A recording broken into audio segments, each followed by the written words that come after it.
Hi and welcome to the Beer Temple. I am Chris Quinn coming at you from the store yet again. Wanted to say, as I usually do at the beginning of these shows, thanks guys for all the comments. I will have some more shout outs coming, and I hope that you liked the previous couple shows we've done. We've done some grand opening shows. I did the blind tasting show and the chocolate beer show, and I figured it'd been a while since we've done one, a brewery specific show, and two, you guys come into the store or in the mail, I'm getting beer still. So I wanted to just say thank you to you guys as well and do some kind of viewer submitted beers here, or customer submitted beers in this case. So these are 3 beers from St. Louis, from Schlafly down there in Missouri. This is the, I believe, oldest craft brewery oldest independent craft brewery in St. Louis. There are obviously older breweries from St. Louis. Budweiser comes to mind. But Schlafly is kind of the one that you always thought of when you thought St. Louis. I anyway thought of Schlafly. Now there's others. We've got Perennial, and we've also have Urban Chestnut, which we've had on the show before. But Schlafly has been around for about 20 years, I think a little more than 20 years, and that's long. That's pretty old in craft beer terms. And they're known for just the great variety of beers that they put out. They put out, man, a lot of beers, highly prolific. That's very much in vogue right now, very popular right now, but these guys have been doing it for a long time, just cranking out all sorts of styles, ale and lager, and session beers, imperial styles, everything. And I always thought that was really cool. So we have 3 very different beers here that were submitted. And they're so different, I'm not even sure where to start. So I'm going to do something I normally don't do and start with the Imperial IPA. I don't know if that's accurate or the best way to do it for my taste buds, but I am, I'm going to say, the most interested in drinking this one. You know, I'm like you guys, I'm a fanboy for certain styles and for certain hop varietals. And, it is always interesting to see what places can do with an IPA. So I'm going to start out with the Schlafly Tasmanian IPA, or the TIPA, Tasmanian style India Pale Ale. Tasmania is most famous for its devil, but in the craft beer world, they are very famous for hops, or Australia in general. The Galaxy hop. Now, we've had a couple shows, and I'm going to have a couple more shows coming up very soon that feature the Galaxy hop. You may remember the show we did with Galactic Double Daisy Cutter. And I think, there's been some others, I think, that have the Galaxy hop on the show. But this is, I believe, 100% Galaxy. From Australia, or Tasmania. Comes in at 7.2%, so it's a big, hefty American-style IPA. And it is from 11/23, so just over 90 days old. So, it's not screaming fresh, as I like to say, but it is fresh. I'll use my little, well, it kind of looks like a Tasmanian devil, I guess, with horns, to open it up. And set that aside. Ooh, I can smell it already.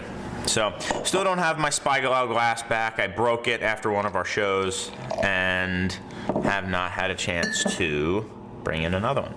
So, pours a lot lighter than I thought. And I think it was because it's a dark bottle and it's got this like golden orange label here, and I thought it would just be darker, but it's actually quite light. It's like a dark straw color, really. A bunch of white fluffy head at the top. Now, I do have a little bit of a stuffy nose, but I'm still smelling this just fine. And it smells like Galaxy hops. I always think of it as very close relative to Citra. It's got that tropical kind of nectar, like the fruit cocktail syrup kind of thing going on. A little more pineapple-y, I usually think a Galaxy is, as compared to Citra. A little bit vegetal as well, or kind of green, I should say. Vegetal kind of has a negative connotation when it comes to hops. And a lot going on. Definitely hop forward, obviously. So much so that you don't really get much of anything else. You don't get any of the grain bill here that I pick up on.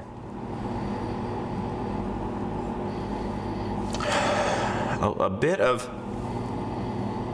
like a cedar note too, like a cedary nectar. Maybe a hint of cat pee. Sorry. Yeah.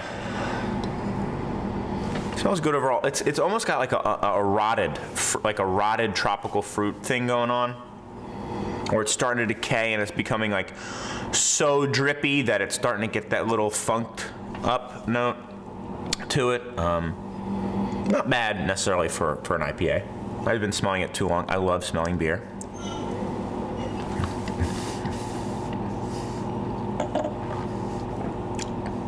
It's nice. It's got a really nice soft mouthfeel. There is some residual sugar here. It's not one of these bone dry guys, which is nice because it also is quite bitter. I think this is about 60 IBU, and I know, if it's anything under 100, it's not bitter, but it's bitter. It does have a nice bitter finish, and you kind of need that malt backing to support that a little bit, or else it becomes a little bit too kind of daggers on the tongue for me personally. But this is an easy drinking 60 IBU big hop bomb. And the malt backing, I think, also allows it to go well with food as well. Sometimes these super duper dry beers, it's tough to kind of eat them with a lot of stuff.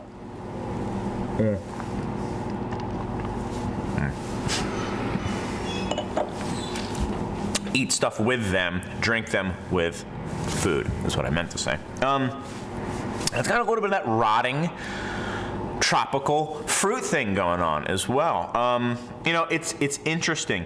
I just think of like the dark spots on a mango, when they start to get almost like dark and a little bit translucent, and you eat them and they're good, but they're kind of like, it's good, but there's that tang to it. Got a little bit of that note here. I like this beer though. I'm going to give it a 91. I think it's a really solid IPA, especially at 90 plus days old. I'm curious what it would have been like, 1 month in. So definitely if you can grab a fresh sample of this, or even shoot, at 90 plus days, it's still drinking just fine. Better than a lot of IPAs do. So good beer here, guys. Off to a good start with the TIPA. There you go. You have to hear that, right?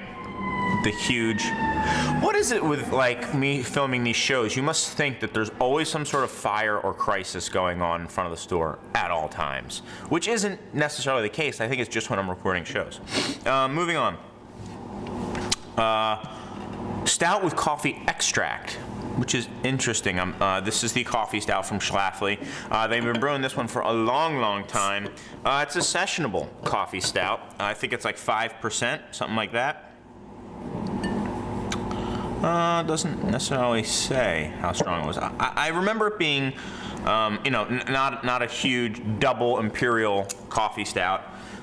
More along the traditional 5-6% stout. English style. And they brew it with locally roasted coffee. You know what? I'm going to give a tiny little rinse because I had all those big hops in there. And I do give myself smaller pours now because I leave these beers open for people who come into the store today, and I want to leave as much as possible. And then at the end of the night, if nothing's there, then I'll drink it. So. All right, dark beer, but you certainly can see through it. It's a very dark brown, and it's not black. Pardon me. Little bit of a light tan head to it, and it's got that kind of coffee grinds note to it. Rather than like a brewed coffee, this smells like coffee grinds. And a little bit of like those like Mexican chocolates that have a little bit of spice to them. A little bit of that going on here.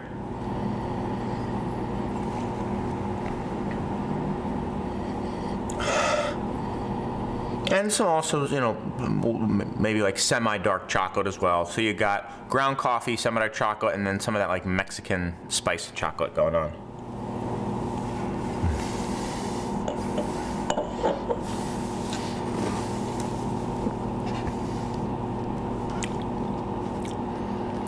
funny, you get so much upfront flavor. The body's kind of thinner. Probably about as full as the IPA, but just because of these big dark flavors you associate it with like bigger, thicker styles, it feels a little thin by comparison. It drops off a little bit, you know, you're left with just like a lingering kind of light chocolate note and a little bit of bitterness on the back end. The coffee kind of attacks you up front, then everything kind of quickly mellows down. It doesn't really go away, but it's kind of, when you're drinking it, it goes like this, and then like that, and then it just kind of hangs there for a little bit. Good beer. It's not the most complex beer. This is definitely a 6-pack beer, not a bomber beer, which is how it's sold, to be fair. It's just one you want to crack open and drink and not necessarily have to ponder every sip of, which there are places for beers like that. I love beers like that in general. But it's a fine beer. I'm going to go 88 with it. You know, it's good. Not anything great. Not anything that I necessarily would seek out again, but something that if it was put in front of me, sure, I'd drink it. And finally, the Christmas Ale. I think the heaviest of the bunch in terms of alcohol. This is up around, I think, 8%. Oh, in terms of age, this is also around 90 days. Yeah, a little bit, maybe 100 days, something like that. And this, I think, is also just right around 5 weeks.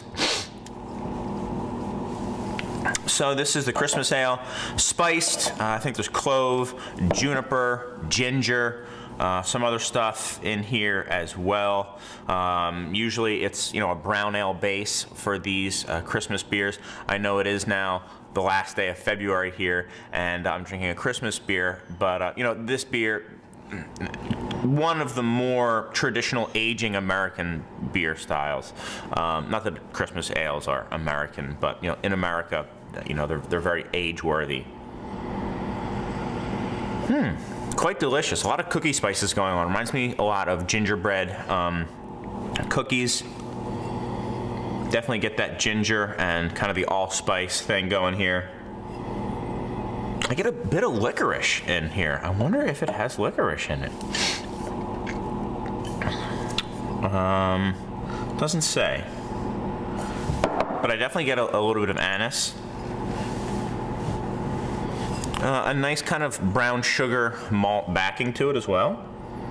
It smells really, really nice. It's not overspiced. It's integrated well. Sometimes with these Christmas beers that are meant to age, such as Anchor, I personally do not like them when they're very fresh.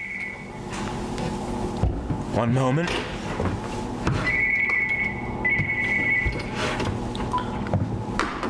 Whoops, it's not good business. But I gotta do what I gotta do. Yeah, so like the Anchor Christmas, for example, I don't like it until it's really a couple years old. But this one, the spicing's nice. It's kind of got like an orange ginger thing going on, with that weird little hint of fennel or anise in the background, anise, whatever you want to call it. And yeah, the nice like sugary backbone to it, like a sugar cookie meets gingerbread cookie. But not overly sweet. I want to make that clear. It's the spicing of it, but not necessarily a cooling sweetness either.